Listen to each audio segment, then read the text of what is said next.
సర్పంచుల సంఘం అధ్యక్షుడు ఉన్నారు, ఆయనతోటి మాట్లాడి మరిన్ని విషయాలు తెలుసుకుందాం. అన్న నమస్తేనా. ఇంకొక 2-3 నెలల్లో ఇక్కడ స్థానిక సంస్థల ఎన్నికలు రాబోతున్నాయి. కాకపోతే గతంలో 10 ఏళ్ల పాటు ఇక్కడ ఎలాంటి అనుభవం మీకు ఎదురైంది? ఈ బీఆర్ఎస్ ప్రభుత్వంలో ఎలాంటి ఒడిదుడుకులు ఎదుర్కొన్నారు? నమస్కారం అండి, నా పేరు మోహన్ రెడ్డి, కోయిల్కొండ మండల ఉప సర్పంచుల సంఘం అధ్యక్షుని. ముఖ్యంగా 10 సంవత్సరాల కాలంలో బీఆర్ఎస్ ప్రభుత్వం హయాంలో రాష్ట్రంలో కానీ ఇటు జిల్లాలో ఉమ్మడి జిల్లాలో కానీ ఆ ప్రాబల్యం చూస్తే మొత్తం టీఆర్ఎస్ ప్రాబల్యమే ఉండడం జరిగింది. 10 సంవత్సరాల కాలంలో సాధారణ కార్యకర్త నుండి లీడర్ వరకు చాలా ఇబ్బందులకు గురి కావడం జరిగింది. ఈ ఇబ్బందులను దృష్టిలో పెట్టుకొని ఎన్నో రకాలుగా సమస్యలని అధిరోహించి ఇక్కడ స్థానిక సంస్థల్లో పాటుపడి కాంగ్రెస్ పార్టీ పరమావధిని అరెస్టేట్లుగా ప్రయత్నం చేసినటువంటి వ్యక్తులు ఎందరో కాంగ్రెస్ కార్యకర్తలు ఉన్నారు. అందుట్లో నేను ఒక్కడిని.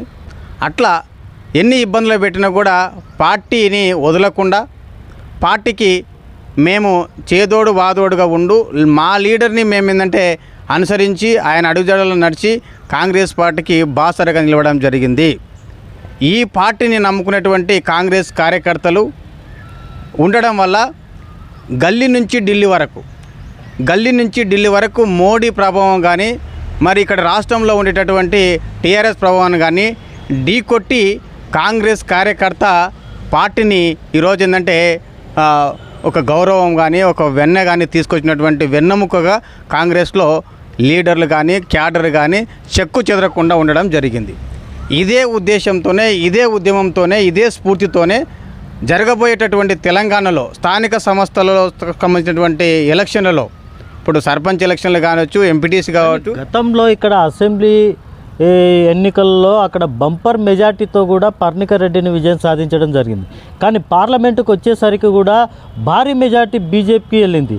అక్కడ స్థానికంగా కూడా కాంగ్రెస్ క్యాడర్ బలంగా ఉంది. అయినప్పటికీ కూడా బీజేపీ మెజార్టీ రావడానికి గల ముఖ్యంగా ఏం అంశాలు తోడ్పడ్డారు? ముఖ్యంగా ఏంటంటే పర్ణికమ్మ గారికి నారాయణపేట నియోజకవర్గంలో 7,500 పైచిలకు మెజార్టీ ఇవ్వడం జరిగింది కాంగ్రెస్ క్యాడర్. ఇక్కడ ఏం చేసినామంటే మా వంతు బాధ్యత అదే మరి చెల్ల వంచంద్ర రెడ్డి గారికి కూడా అదే మెజార్టీతో మేము ప్రయత్నం చేయడం జరిగింది. కాకపోతే మోడీ ప్రభావం అనేది యువతకు ఎంతో కొంత స్ఫూర్తిదాయకంగా నిలిచింది. మరియు దేశంలో నరేంద్ర మోడీకి సంబంధించినటువంటి ఒక వ్యక్తి మంచి లీడర్గా అనేటటువంటి యువత గుర్తించడం జరిగింది. కాబట్టి కొంతవరకు ఏంటంటే కాంగ్రెస్లో ఉండేటటువంటి లీడర్లు కొంచెం అటు ఇటు కొంచెం ఆలోచన చేయడం వల్ల ఏంటంటే పార్టీ క్యాడర్ అనేది దెబ్బతినడం జరిగింది. అయినప్పటికీ మేము పుంజుకుంటాం. మాకు లోటుపాట్లు ఏ రకంగా వచ్చినావో ఆ లోటుపాట్లని అధిగమించి మా లీడర్ని మళ్ళొకసారి మేము ఏంటంటే రివ్యూ చేసుకొని మా క్యాడర్ని కాపాడుకుంటాం, మా లీడర్ని కాపాడుకుంటాం. పోయినటువంటి మెజార్టీని తిరిగి తీసుకొని వస్తాం. ఖచ్చితంగా మళ్ళా స్థానిక సంస్థలో కాంగ్రెస్ పార్టీ జెండాని నారాయణపేట జిల్లాలో కానీ మరి కోయిల్కొండ కిల్ల మీద కూడా ఎగిరేయడానికి మా క్యాడర్ సిద్ధంగా ఉంది. నర్వాస పడవలసిన అవసరం లేదు. ఈ ఓట్లు అనేది కేవలం ఏంటంటే మాకు ఒక పరీక్ష లాంటివి. ఇలాంటి పరీక్షలు ఒడిదుడుకులు వస్తాయి పోతాయి. కానీ మా కాంగ్రెస్లో ఉండేటటువంటి లీడర్ని కాపాడుకుంటాం, క్యాడర్ని కాపాడుకుంటాం. మళ్ళీ పూర్వవైభోగం ఖచ్చితంగా తీసుకొస్తామని కూడా నేను తెలియజేసుకుంటున్నాను. అయితే రేపు రాబోయే రోజుల్లో గతంలో కూడా ఇక్కడ బీజేపీ డికేఆర్న గెలుపు, రేపు స్థానిక సంస్థల్లో ఆ ప్రభావం ఖచ్చితంగా ఉంటుంది. కానీ ఈ ప్రభావము రేపు స్థానిక సంస్థల్లో సర్పంచులు, ఎంపీటీసీ, జెడ్పీటీసీలు గెలుపుకు ఎలాంటి ప్రణాళికలు కూడా ఈ కాంగ్రెస్ సిద్ధం చేసుకుంటా ఉంది. ఖచ్చితంగా ఇక్కడ రేపు స్థానిక సంస్థల్లో కాంగ్రెస్ విజయం సాధిస్తే ఈ రాష్ట్రంలో కూడా మనుగడ కొనసాగడానికే అవకాశం ఉంది.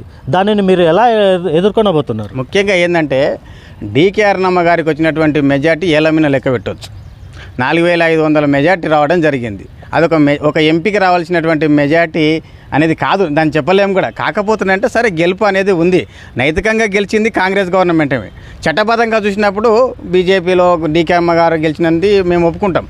కానీ మాకుండే క్యాడర్ని డీకే అమ్మకు వచ్చినటువంటి ఆ మెజార్టీ అనేది మెజార్టీ కాదు.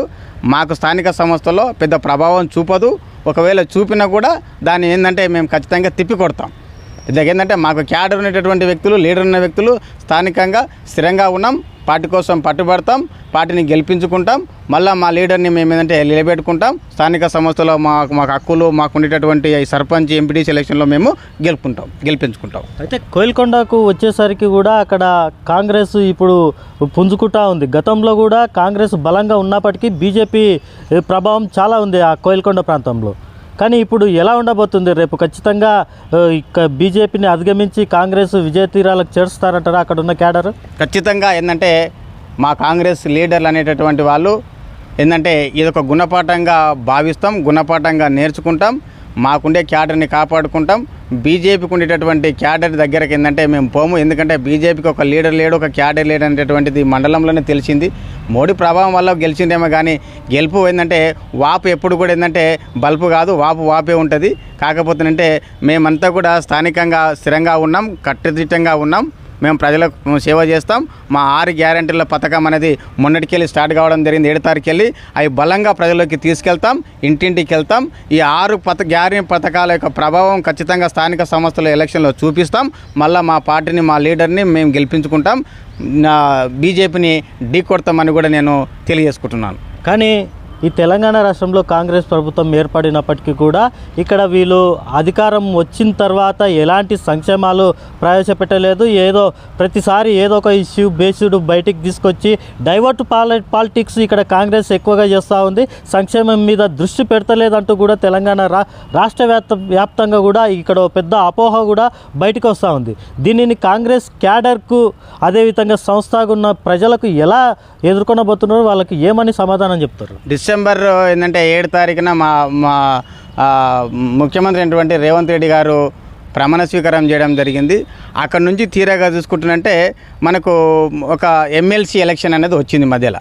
ఎమ్మెల్సీ కోడ్ దానికి ఏంటంటే అడ్డం రావడం జరిగింది. మేము 6 గ్యారెంటీ పథకంలో మా రేవంత్ రెడ్డి గారు వచ్చినటువంటి 24 గంటల్లో బస్సు ప్రయాణము మళ్ళీ మహిళా మూర్తులకైనటువంటి అక్కలకు అమ్మలక్కలకు ఏంటంటే ఫ్రీగా చేయడం జరిగింది వచ్చిన 24 గంటల్లో. అదేవిధంగా అదే తరుణంలో చేద్దామన్న ఉద్దేశంతో పోతే ఇక్కడ కసిరెడ్డి నారాయణ రెడ్డి గారు ఏంటంటే ఎమ్మెల్సీ ఎలక్షన్లో కోడ్ రావడం జరిగింది. కాబట్టి ఆ ఉద్దేశంతోనే కొంతవరకు ఏంటంటే జాప్యం జరిగింది. ఆ తర్వాత కూడా ఎంపీ ఎలక్షన్లు రావడం జరిగింది. మార్చి 16వ తారీఖు నుండి మొన్నటి వరకు 6 తారీఖు వరకు ఎమ్మెల్సీ కోడ్ రావడం జరిగింది. కంప్లీట్గా చూసుకుంటే ఒక 100-110 రోజుల పరిపాలన కొనసాగడం జరిగింది మా రేవంత్ రెడ్డి గారిది. ఈ మధ్యలో మేము సంక్షేమ ఫలాలని జీవోలు రిలీజ్ చేయడం జరిగింది. ఇది బస్ ప్రయాణం అయితే ఏంది, మరియు దీనికి సంబంధించినటువంటి ఆరోగ్యశ్రీ 10 లక్షలు అయితేనేమి, మరి సిలిండర్కి సంబంధించినటువంటిది అయితేనేమి, తర్వాత ఇక 200 యూనిట్లకు సంబంధించినటువంటి ఫ్రీ కరెంట్ అయితేనేమి, ఇవన్నీ కూడా ఏంటంటే త్వరగా ఒకటి ఇంప్లిమెంట్ కాబోతుంది. ఇంప్లిమెంట్ చేస్తాం ఖచ్చితంగా. కొంతమంది ఇంత అవాకులు చెవాకులు మాట్లాడతారు, ఏంటంటే అవగాహన లేనటువంటి విషయాలను ఏదో మాట్లాడతారు. కానీ అవన్నీ కూడా ఏంటంటే అవాస్తవాలు. ఖచ్చితంగా ఏంటంటే మా కాంగ్రెస్ గవర్నమెంటు అభివృద్ధికి కట్టుబడి ఉంది. మేము అభివృద్ధి వైపు ప్రయాణం చేస్తాం. వాస్తవాలు తెలుసుకొని మాట్లాడాలి. కాబట్టి వాళ్ళకి ఏంటంటే నేను ఇది హెచ్చరికని చెప్పట్లేదు, కానీ అవగాహన చేసుకొని మాట్లాడాలని కూడా నేను ఈ మీడియా ముఖంగా నేను వాళ్ళకు తెలియజేస్తున్నా.